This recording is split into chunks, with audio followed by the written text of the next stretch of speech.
The air in the Arizona Territory tasted of dust and blood, a currency traded as freely as coin. For a lone woman like Helga Thompson, survival was a quiet war, waged daily against the sun and solitude. But when a dying Apache warrior collapses on her doorstep, his blood staining the thirsty earth, she is faced with a choice that will ignite a firestorm.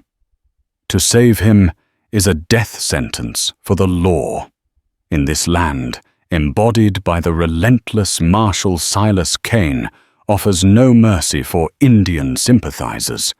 This is the story of that choice, and how a single act of compassion forced a woman to become a fugitive, hunted by the law, but ultimately embraced by a tribe who would build her a home in the one place no white man was meant to see their sacred land.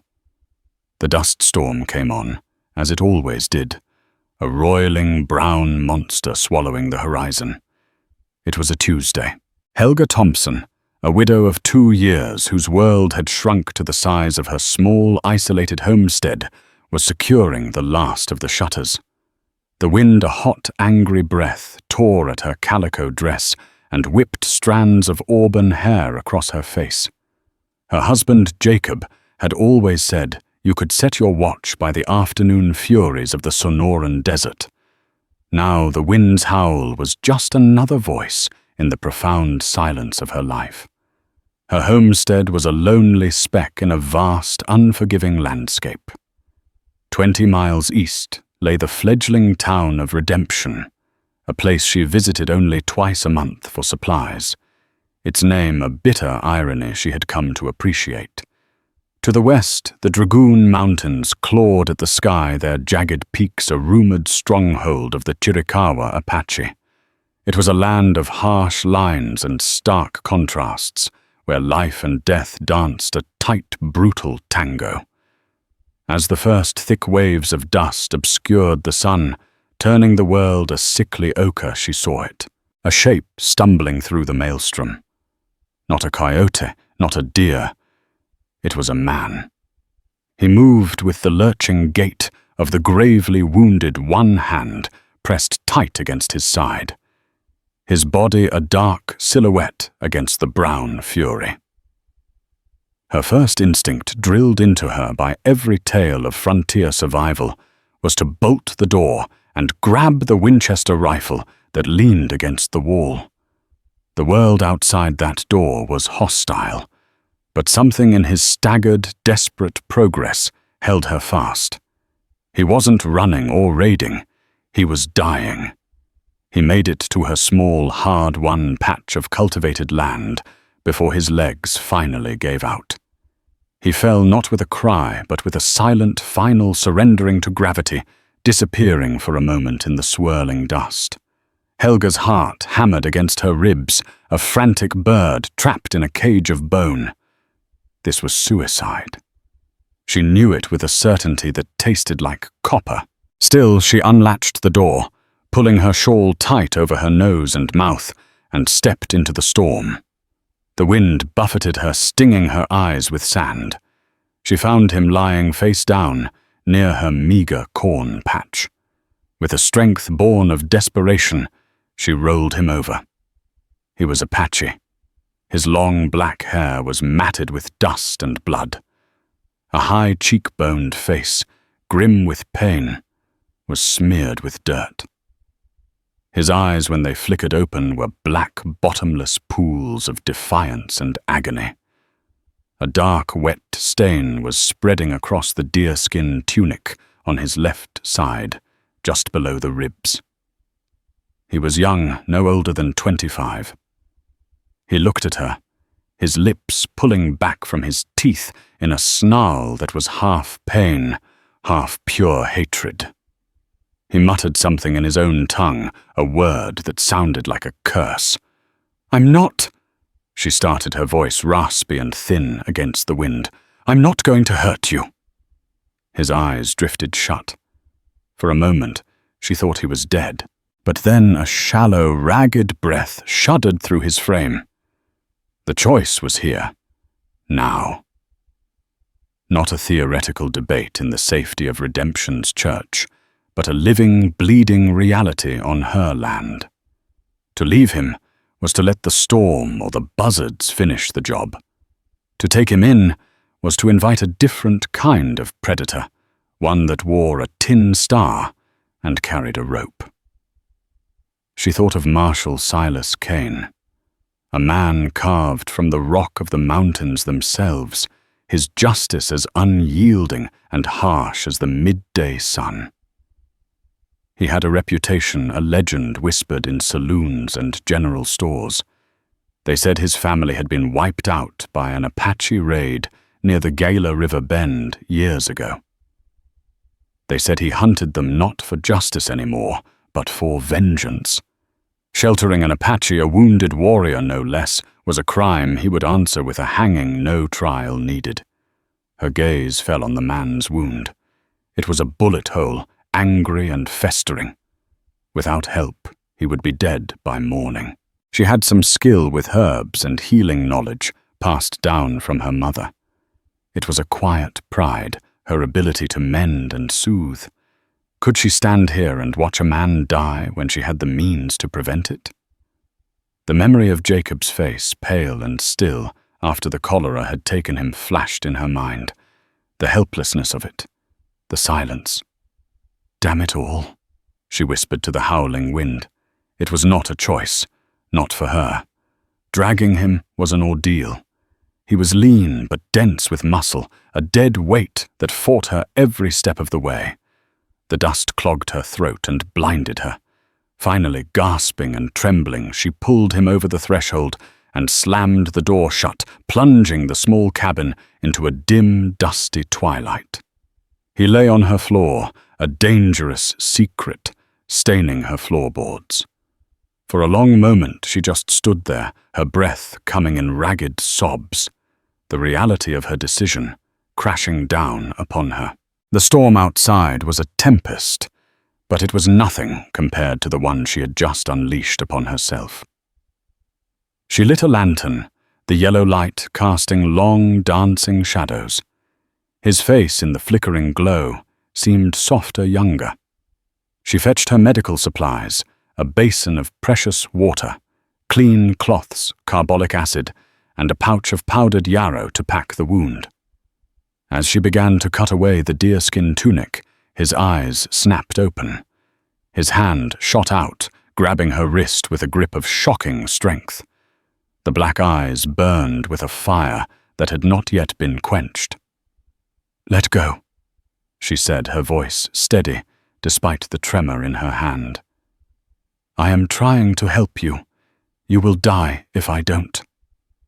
He stared at her, his gaze searching her face, looking for the trick, the treachery he had been taught to expect. He saw no fear, only a weary determination. Slowly, agonizingly, his grip loosened. His hand fell away.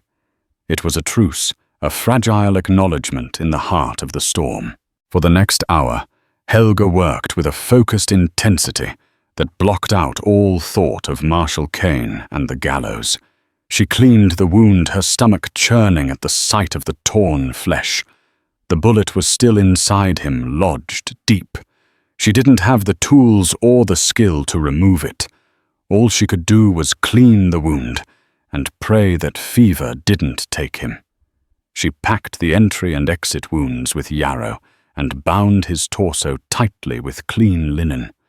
She made him a thin broth, but he refused it, turning his head away with a stoicism that was both infuriating and heartbreaking. He slipped into a state of semi-consciousness, his breathing shallow, his body radiating a dangerous heat. The fever was setting in. The storm outside eventually blew itself out, leaving behind a world scrubbed clean and unnaturally silent. The setting sun painted the sky in hues of orange and violet. Helga sat in a chair beside the wounded man, the Winchester now resting across her lap. Every creak of the cabin, every distant cry of a nighthawk sent a jolt of fear through her. She was no longer just a widow. She was a harborer of a fugitive, an enemy of the state.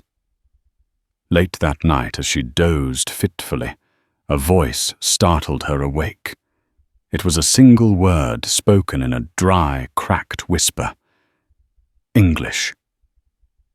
Water. She was on her feet in an instant, ladling water from the bucket. She knelt and lifted his head, bringing the cup to his lips.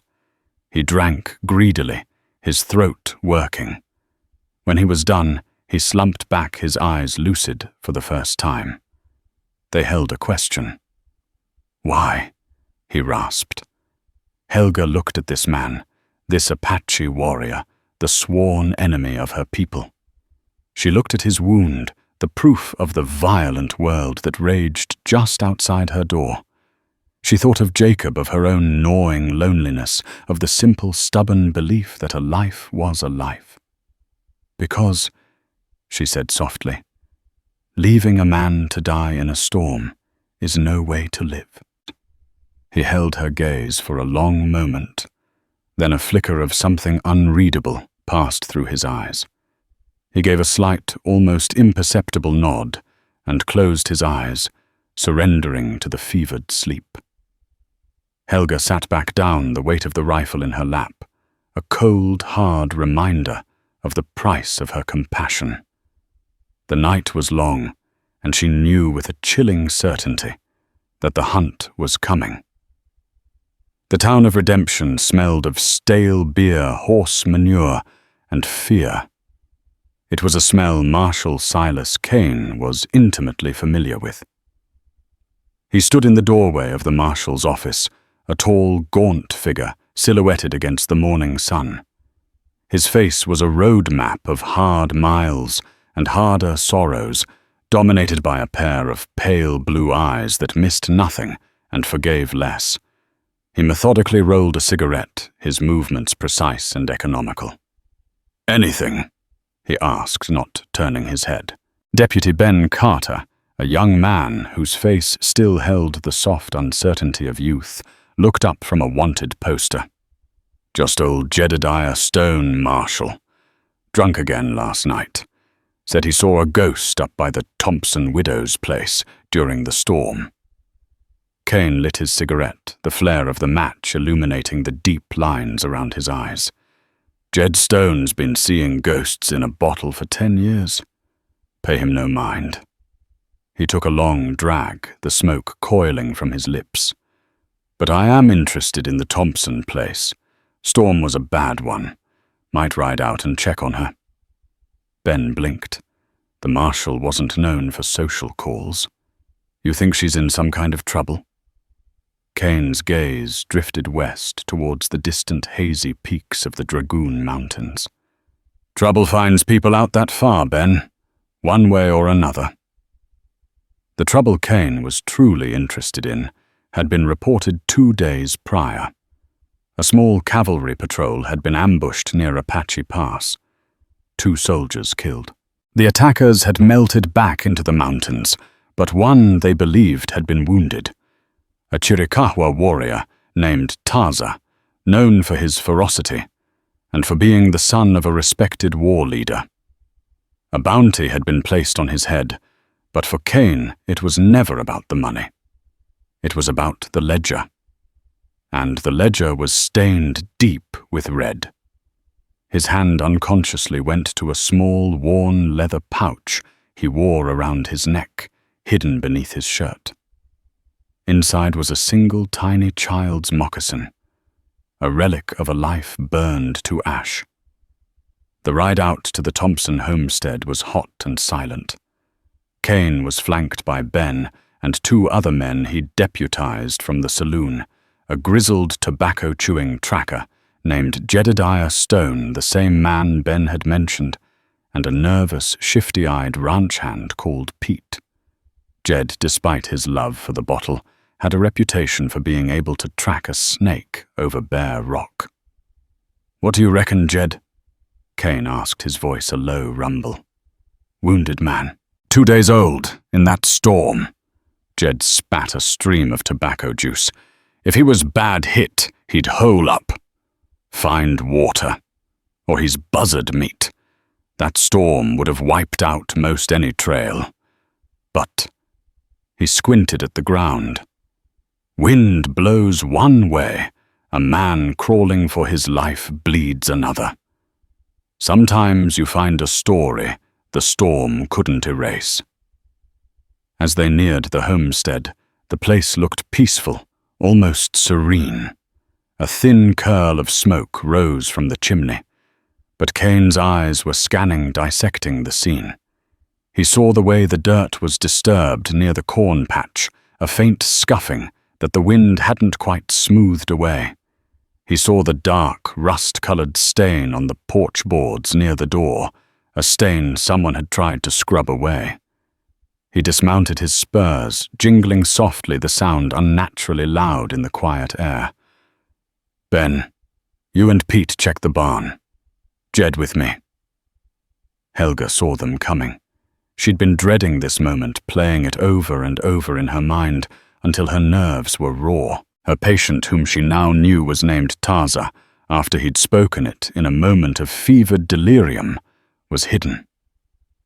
She had pulled up the floorboards beneath her bed, revealing a small, dusty crawl space meant for storing root vegetables. It was cramped and airless, but it was the only option. He was weak, the fever still clinging to him, but his will was iron. He had moved into the space without a word, his dark eyes communicating a grim understanding. She was outside feeding her chickens, feigning a calm she was nowhere near feeling when Kane's shadow fell over her.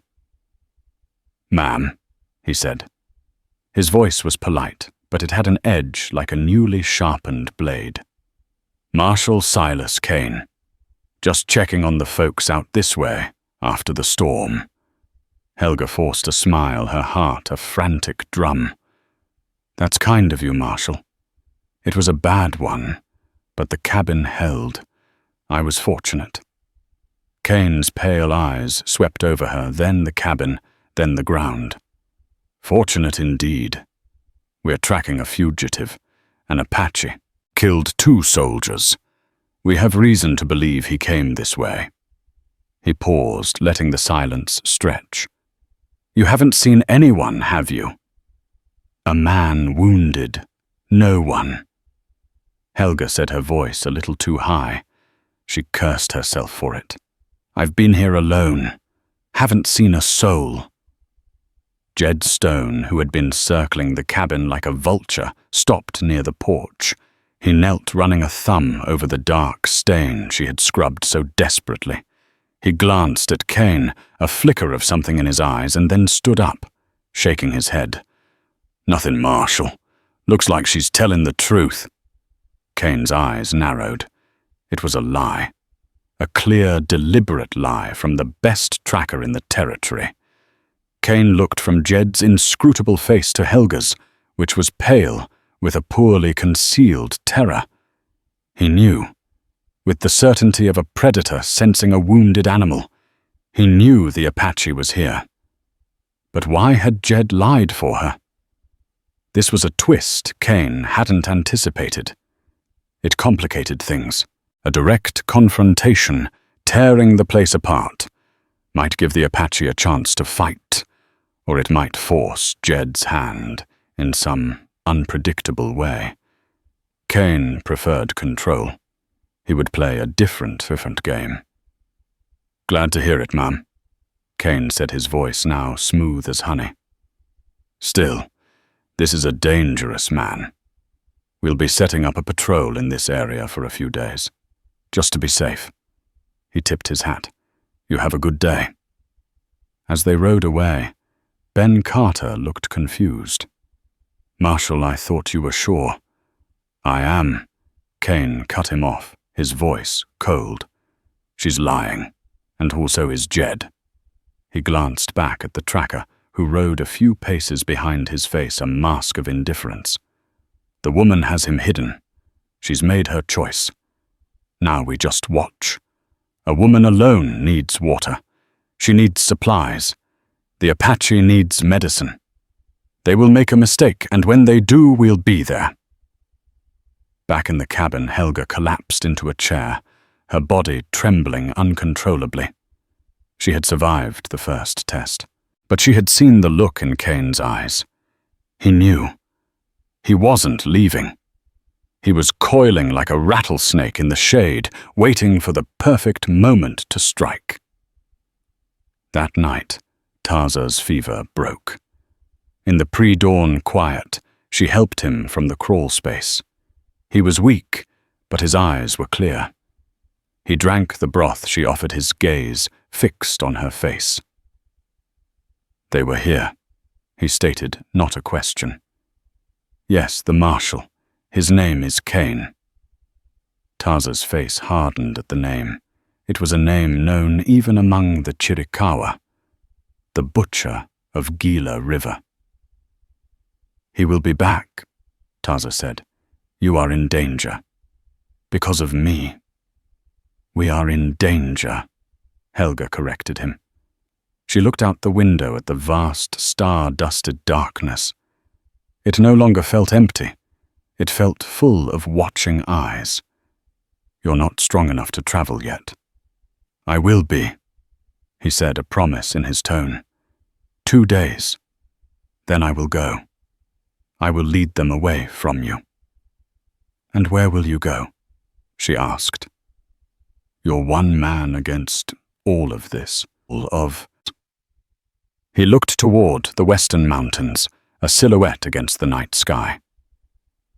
"To the stronghold," he said, his voice imbued with a reverence she had never heard before.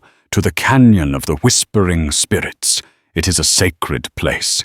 No white man has ever seen it and lived to speak of it."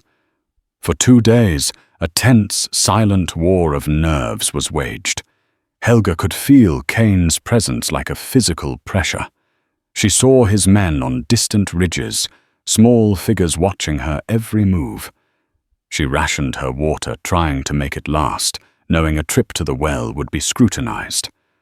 On the second night, Tarza was on his feet. He moved with a stiff grace, the wound still a deep ache, but his strength was returning. He was ready. "I must go now," he said, standing by the door. "Before the moon rises." Helga looked at him. In the past few days, a strange bond had formed between them. A bond of shared danger and unspoken understanding. Sending him out into the darkness felt like an amputation. "They are out there," she whispered. "They will see you." "I will be a shadow," he replied. He paused, his hand on the door latch. He turned to her, and for the first time his face was not that of a warrior, but of a man. "You saved my life. I will not forget this. My people will not forget this." Suddenly, a new terrible thought pierced Helga's fear. If they caught him, they would kill him. But if he escaped, Kane would turn his full vengeful fury on her. There was no scenario where she was safe. Her act of compassion had burned the bridge back to her old life. There was only forward, into the fire. "Wait," she said, her voice firm. An idea desperate and insane had taken root. "You can't outrun them in the open, but you know the land, the mountains. You said they wouldn't follow you into your sacred land." "They would not dare," he said. "They will if they're following me." She countered, her mind racing. "Kane thinks I'm a weak woman, a sympathizer he can break. He'll follow me. He'll be so focused on capturing me, the traitor, that he won't be expecting a trap." Tarza stared at her, comprehending the sheer audacity of her plan. "You would lead them into the mountains. It is a hard journey, a death sentence if you are caught." "Staying here is a death sentence," she shot back. She grabbed a sack and began throwing things into it. A canteen, a block of dried beef, the last of her bandages. "They are watching the homestead. They are not watching for 2 people, only one. Me. I will leave. I will make a trail so obvious a child could follow it. You will travel ahead unseen. A shadow, like you said. You will lead me to this canyon of the whispering spirits. When Cain and his men follow me, in your people will be waiting." It was a mad gamble, a plan spun from desperation and a thread of hope. Tarza watched her, a so dawning respect in his eyes. This was not the soft, frightened woman he had first encountered. This was someone who had been forged into something new in the crucible of fear. The marshal will not be merciful when he finds he has been tricked, he warned. Helga slung the sack over her shoulder and picked up the Winchester. She looked around the small cabin that had been her entire world. "Mercy left this land a long time ago, Tarza," she said, her voice devoid of any tremor. "Let's go." She slipped out the back door, melting into the darkness. A few hundred yards away, Tarza followed a silent, parallel ghost. The hunt had changed. The hunted were now leading the way. The journey into the Dragoon Mountains was a descent into a primal world. The terrain grew savage, a chaotic jumble of sun-scorched rock, thorny ocotillo, and skeletal saguaros that stood like silent sentinels. For Helga, every step was an agony. The civilized muscles of her former life screamed in protest. Her boots were torn. Her hands bloodied from scrambling over sharp granite, and the water in her canteen tasted of hot metal. She was the bait. Her trail was deliberately clumsy, a dropped piece of cloth here, a series of heavy, obvious footprints in a sandy wash there. She could feel Cain's pursuit like a physical presence at her back, a cold dread that urged her forward. Tarza remained a phantom. Sometimes she would catch a glimpse of him, a flicker of movement on a high ridge, a dislodged pebble that rolled down a cliff face. He was her unseen guide, leading her deeper into the heart of Apache territory. He would leave markers for her 3 stones, stacked in a particular way, a bent yucca leaf pointing the direction. At night he would leave a small bundle of edible roots or a dead rabbit for her to cook sustenance left by a ghost. On the 4th day, her body was failing. Dehydration was setting in, and a feverish despair began to cloud her mind. She collapsed in the meager shade of a juniper tree, the Winchester feeling as heavy as a coffin. This was it. She couldn't go on. Cain would find her, and the story would end here in this desolate canyon. As her eyes drifted shut, a shadow fell over her. She looked up, expecting the pale, merciless eyes of Silas Cain. Instead, it was Tarza. He knelt beside her, his face a mask of concern. He offered her a water skin. The water was cool and sweet, a miracle on her cracked lips. "You have done well," he said, his voice soft. "But you can go no further like this." "He's behind us," she rasped. "I can feel it." "I know. I have seen his scout, the one who chews tobacco," Tarza said, referring to Jed Stone. "They are a day behind. They move slow, cautious." He looked up at the towering rock walls that surrounded them. "We are close. The entrance to the stronghold is near, but you cannot enter it as you are. You must be welcomed." He helped her to her feet, and for the first time she leaned on him, her exhaustion overriding years of ingrained prejudice. They moved slowly, Tarza supporting her, until they reached a narrow, almost invisible fissure in the canyon wall, hidden by a thick growth of desert willow. "This is the way," he said. The passage was dark and cool. It twisted and turned, sloping downwards. The air changed, growing moist and fragrant with the smell of damp earth and unknown blossoms. The sound of the wind outside was replaced by a gentle, musical whispering that seemed to emanate from the very rock itself. It was an eerie, beautiful sound that soothed her ragged nerves. They emerged into a place that defied belief. It was a vast canyon, a world hidden within the mountains. A clear, spring-fed creek snaked through a meadow of impossible green grass. Waterfalls cascaded from high cliffs, feeding lush groves of cottonwood and sycamore trees. Small dome-shaped wickiups, the traditional homes of the Apache, were scattered throughout the valley, their smoke rising in lazy blue spirals into the pristine air. This was the Canyon of the Whispering Spirits, a sanctuary carved by nature and blessed by time. But the welcome was not what she had imagined. As they stepped into the light, figures emerged from the wickiups, warriors, their faces hard and suspicious, holding bows and rifles. Women and children peered out from behind them, their dark eyes wide with alarm. An old woman, with a face like a dried apple and eyes of startling wisdom, stepped forward. Her gaze fell on Helga, and her expression hardened. She spoke to Taza in the Apache tongue, her voice sharp and questioning. Taza replied, his tone respectful but firm. He gestured to Helga, then to the mountains behind them, explaining the situation. The old woman, whose name Helga would later learn, was Maeve, the tribe's elder, listened impassively. Her eyes, however, never left Helga. They were eyes that seemed to see right through her skin, weighing her soul. When Taza was finished, Maeve spoke a single word to the other warriors. Two of them stepped forward, and while not rough, firmly took Helga by the arms. They led her to a wickiup that stood slightly apart from the others. Inside, they gestured for her to sit. Taza was not allowed to enter.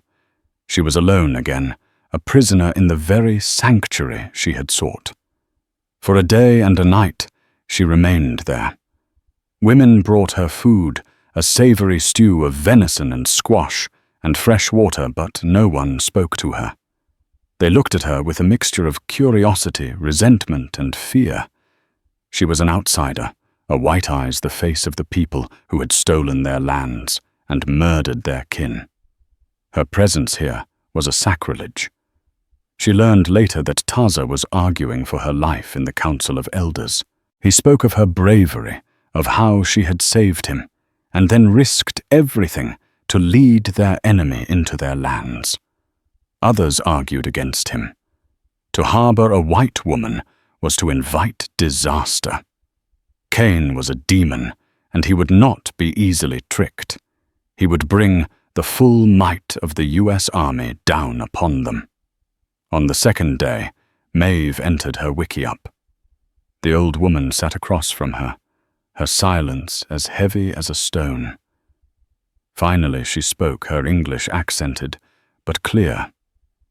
The warrior Taza says you have a brave heart. I look at you, and I see the face of our enemy. I am not your enemy, Helga said, her voice quiet. I did not ask for any of this. I only did what I thought was right. Right? Maeve's laugh was a dry, rustling sound. The white man's right has been a long, sharp knife in the belly of my people. You say you led the butcher Cain here, into our sacred home, a place no outsider has ever set foot. This was Taza's plan. It was my plan, Helga stated. Taza wanted to lead them away from my home. I knew they would kill him and then come for me. I knew the only way was to lead them into a place where you could fight on your own terms. Maeve studied her, her black eyes searching for any sign of deception. You did this to save yourself. I did this to save us both, Helga corrected. My world was gone the moment I took him in. I chose this path. I only ask that you see the choice for what it is. Maeve was silent for a long time, the only sound the gentle whispering of the wind through the canyon. Taza's wound, she said finally. The fever is gone. The flesh is healing. This was your work. I did what I could, Helga said. You have the healer's hands, Maeve observed, but the heart, that is what we must see. The old woman stood. The council has decided. You will not be harmed. You will remain here. Tarza will prepare our warriors in the high passes. When Cain comes, the trap will be set, and we will see if your plan was born of courage or foolishness. Over the next few days, Helga's status slowly shifted. She was no longer a prisoner, but an uneasy guest. Under Maeve's watchful eye, she was put to work. She helped the women grind corn, gather herbs, and tend to the children. She learned their words for water and thank you.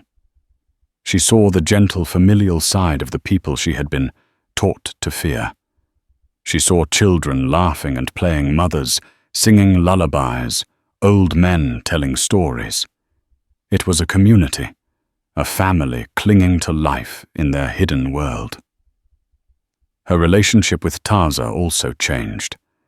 He was no longer just a patient or a guide. He sought her out in the evenings, and they would talk. He told her of his family, of his training as a warrior, of the spirits that inhabited the canyon. She in turn told him of Jacob, of her lonely life of the world outside the mountains.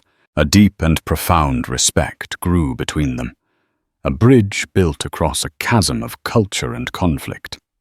One afternoon, as she was helping Maeve sort healing herbs, the old woman looked at her hands. "You understand the plants," she said. "You listen to them." It was the highest compliment she could have given. Helga felt a sense of belonging she hadn't felt in years, not even in redemption. Here in this sacred canyon, surrounded by her supposed enemies, she was beginning to find a new kind of home. But the peace was fragile, a thin veil over a simmering threat. Scouts reported that Cain's posse was getting closer. They had found the narrow entrance to the canyon. They were coming. The whispering spirits of the canyon seemed to grow louder, more urgent, as if steeling themselves for the coming storm. Tarza and his warriors had prepared their positions, a deadly reception hidden among the rocks and cliffs of the entrance pass. The trap was set. The bait had worked. But Helga knew Silas Cain. He was not a man who walked blindly into anything. She felt a cold knot of fear in her stomach. There was a piece of the puzzle she was missing, a piece that could get them all killed. The piece Helga was missing was riding with the posse. Jedediah Stone was a man torn in two. His public persona was that of a drunken, reliable tracker who hated Apaches as much as any man in the territory. But his past held a secret, a debt he could never repay.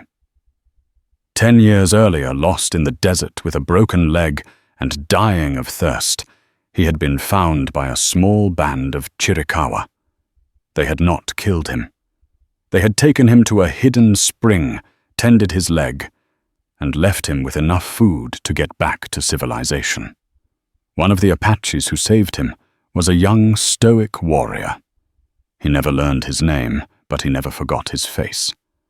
Now, tracking that same tribe, his gut was a roiling pit of acid. He had lied to Cain at the homestead out of a flicker of that old debt, a desperate attempt to give the woman and the Apache a head start. But Cain's unwavering certainty had cornered him. To defy the marshal further was to sign his own death warrant. So Jed played his part, leading the posse with grim efficiency, his heart a leaden weight in his chest. As he led them to the hidden fissure in the rock, his internal conflict reached a fever pitch. He knew what lay beyond. He had never been to this specific sanctuary, but he knew of its existence from Apache tales, a sacred place. To lead Cain and his men in there was a profanity he wasn't sure he could live with. "This is it, Marshal," Jed said, his voice a gravelly whisper. "The trail goes in here. It's a tight squeeze. Easy place for an ambush." Cain dismounted, his pale eyes studying the entrance. Deputy Ben Carter looked nervous, his hand hovering over the butt of his pistol. "Marshal, maybe we should wait for the army. This feels wrong." "The army is clumsy, Ben," Kane said, his voice flat. "They'd lose them in these rocks. The woman and the Apache are in there. They think they're safe. We are going in.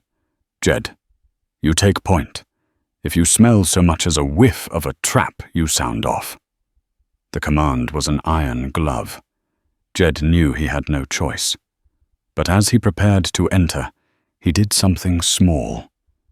Something he hoped would be enough. He reached into his saddlebag for a plug of tobacco. As he did, he accidentally dropped his small, polished signal mirror. It fell to the ground, landing face up, positioned to catch the afternoon sun, and flash a bright, sharp glint of light towards the high cliffs overlooking the pass. It was a desperate, silent warning, a traitor's prayer. High above, one of Tarza's lookouts saw the flash. It wasn't part of their plan. He signaled to Tarza, who was positioned further down the pass. A warning. A signal from an enemy. Confusion rippled through the hidden warriors. As Kane's posse entered the narrow passage, the world went quiet. The air grew still and cool. The whispering of the canyon, which to Helga and the Apache was a spiritual presence, was to these men a menacing, unnatural sound that frayed their nerves. "I don't like this," Pete, the nervous ranch hand, whispered, his voice echoing off the walls. "Shut up and keep your eyes open," Kane hissed. They emerged into the canyon proper, the sudden expanse of green and the impossible beauty of the place stunning them into silence. It was a vision of paradise, but it felt deeply, fundamentally wrong. They were trespassers in a cathedral. "Spread out," Kane ordered, his voice low. "Find the wiki-ups. Find the woman. I want the Apache alive if possible. He has answers I need." Meanwhile, back in the main camp of the tribe, Helga was watching the entrance to the pass with Maeve. She saw the glint of light Jed had made. "What was that?" she asked. Maeve's old eyes narrowed. "A signal, but not ours." A sudden, chilling realization dawned on her. "They are not all coming through the pass. It is a diversion." She grabbed Helga's arm, her grip surprisingly strong. "Come with me. Tarza's trap is for the men we can see. But the true danger is the one we cannot." Maeve led Helga away from the main camp towards a series of smaller hidden caves, honeycombed into the canyon's northern wall, a place where the women and children were meant to hide. But Maeve didn't stop there. She climbed a steep, hidden trail that led to a high ledge overlooking the entire valley. From this vantage point, the terrible truth of Maeve's intuition became clear. While Kane, Ben, and Pete had entered through the main pass, drawing the attention of Tarza's warriors, two other figures were moving along the high northern ridge. They had taken a longer, more treacherous route, and were now positioned to flank the Apache warriors from above. One of them was Jed Stone. The other was a man Helga didn't recognize, a hired gun Kane must have brought. The signal flash had been from Jed, but not as a warning to the Apache. It was a signal to his partner on the ridge. The betrayal was deeper and more cunning than she could have imagined. Jed hadn't just led them here. He was an active part of Kane's strategy.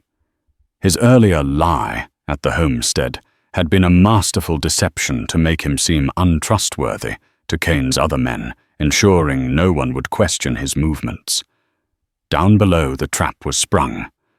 Tarza and his warriors unleashed a volley of arrows from the cliffs. Pete, the nervous ranch hand, went down immediately, an arrow sprouting from his chest. Ben Carter scrambled for cover. firing his pistol wildly. Kane, cool as ice, ducked behind a large boulder, his rifle already barking back his shots precise and deadly. But just as the Apache warriors had the advantage, rifle fire erupted from the ridge above them.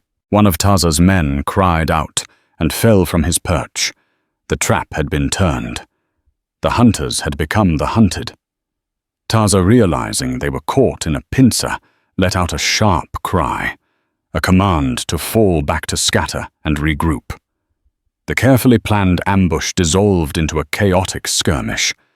From their high ledge, Helga watched the scene with horror. Her plan, her audacious gamble, was falling apart, getting people killed. "We have to do something," she cried, turning to Maeve. Maeve's face was grim, but her eyes were clear. "The snake in the pass is dangerous, but the snake on the mountain is the one with the poison." She pointed to the ridge where Jed and the other gunman were firing down on her people. "Taza can handle the marshal, but he cannot fight the sky." Maeve looked at Helga, a final profound test in her gaze. "Taza taught you to shoot the white man's rifle?" she asked. Taza had in the past days shown Helga how to properly handle the Winchester, how to breathe, how to squeeze the trigger, not pull it. "Yes," Helga said, her voice trembling but firm. "Good," Maeve said. "A healer's hands must sometimes learn to fight to protect the lives they have saved." The old woman pointed to a narrow goat path that led from their ledge along the cliff face. "That path will take you behind them. They are focused on the battle below. They will not be watching their backs." It was an insane idea, to climb that path to face two armed men alone. But as Helga looked down at the chaos at Taza, fighting for his life at the people who had shown her kindness, she knew there was no other way. Her fear was a cold, hard knot inside her, but her resolve was hotter. She was no longer Helga Thompson, the lonely widow. She was a part of this canyon now, and she would not watch it burn. Clutching the Winchester, she nodded at Maeve. "Tell Taza, tell him I'm coming." She started along the path, her back pressed to the cold stone of the sacred canyon. She was no longer the bait. She was no longer the hunted. She was becoming the hunter. The goat path was a whisper of a ledge on a sheer cliff face. Below the canyon floor was a chaotic tapestry of gunfire smoke and desperate war cries. Helga didn't dare look down. She focused on the stone in front of her, her knuckles white on the stock of the Winchester. The whispering of the canyon seemed to rise around her, a chorus of ancient voices guiding her steps. This was her final test. Her fear had been burned away, leaving behind a cold, clear purpose. She reached the end of the path, which deposited her on the same high ridge as Jed and the hired gun. They were about 50 yards away, their backs to her, completely absorbed in firing down on Taza's scattered warriors. The hired gun was laughing a cruel, sharp sound that echoed in the canyon. Jed was silent, reloading his rifle with a grim efficiency that chilled her to the bone.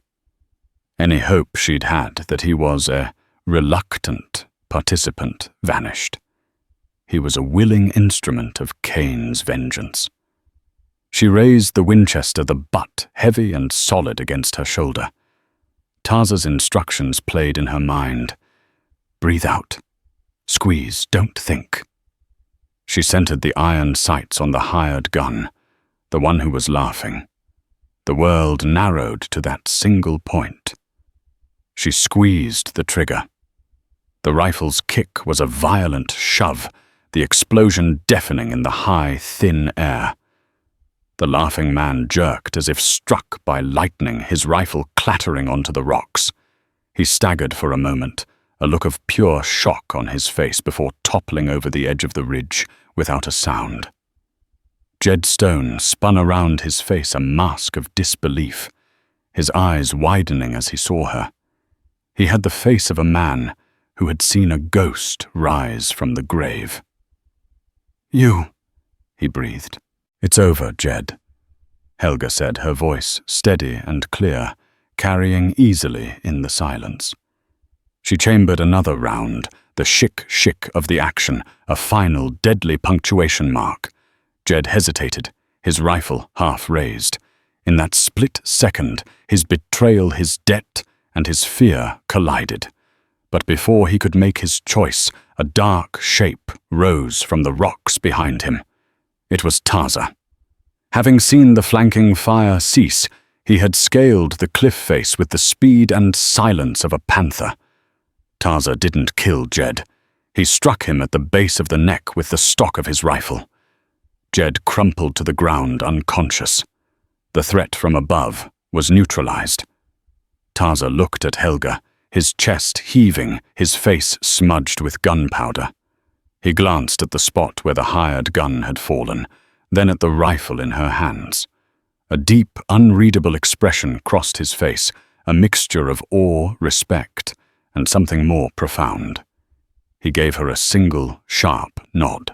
The battle was not over, but the tide had turned.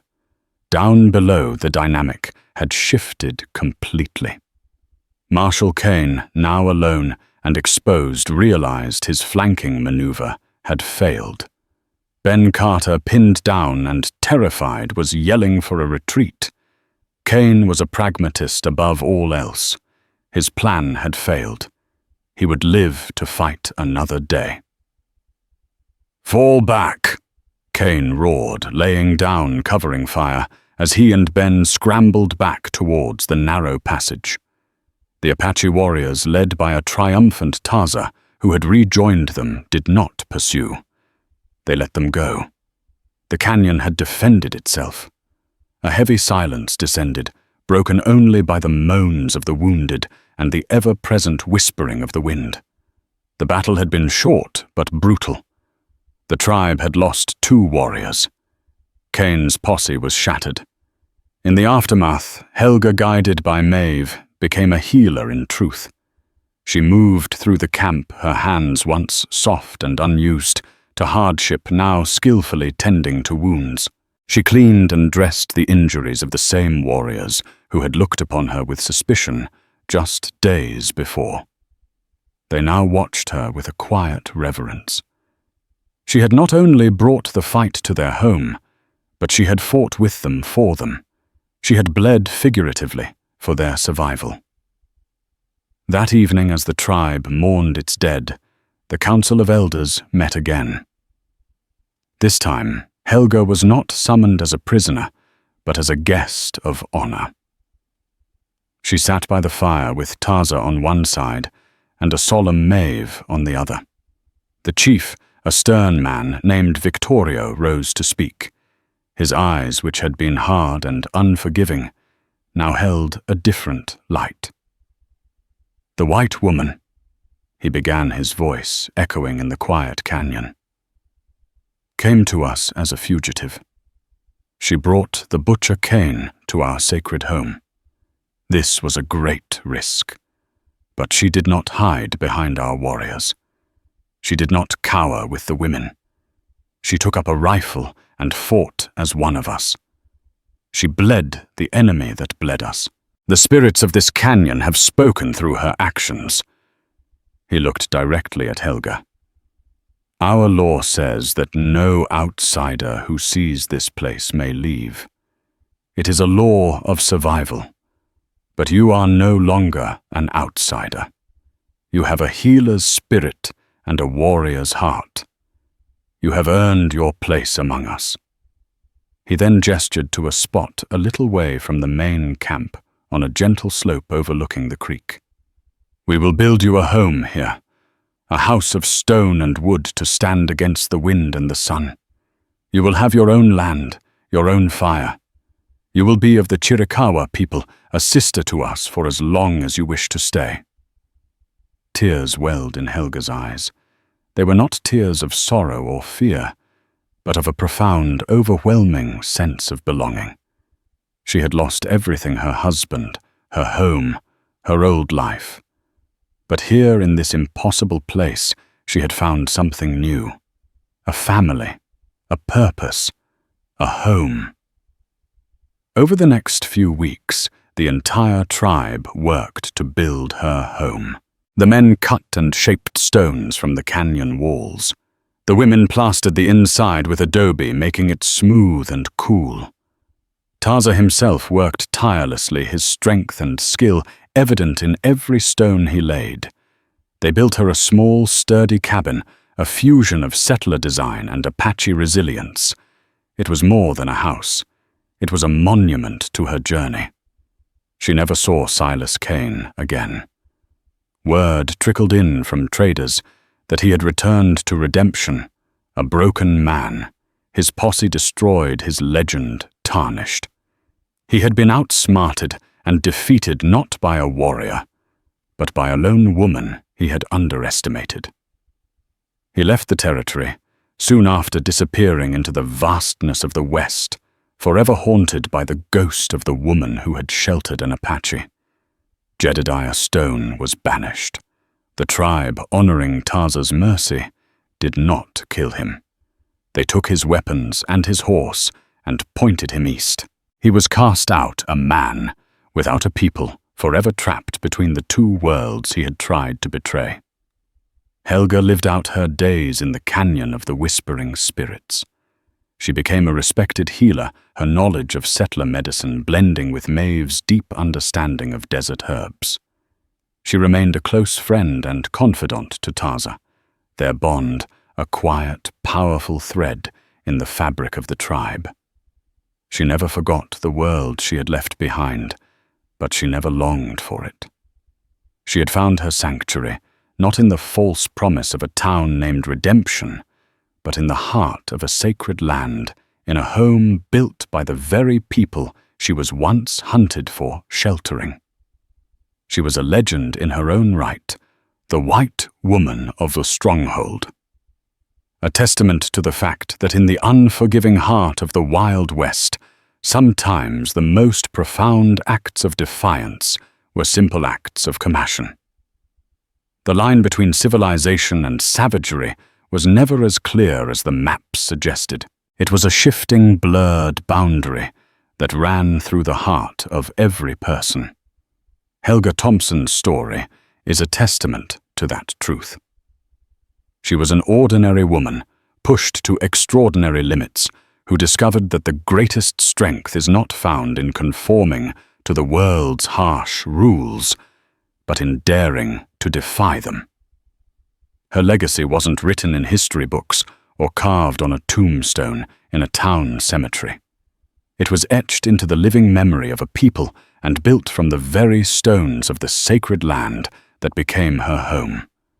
If her incredible journey from hunted fugitive to honored tribe member moved you, please take a moment to like this video and share it with others who appreciate tales of the true untamed West. And don't forget to subscribe to our channel for more stories of forgotten heroes and hidden histories. Thank you for listening.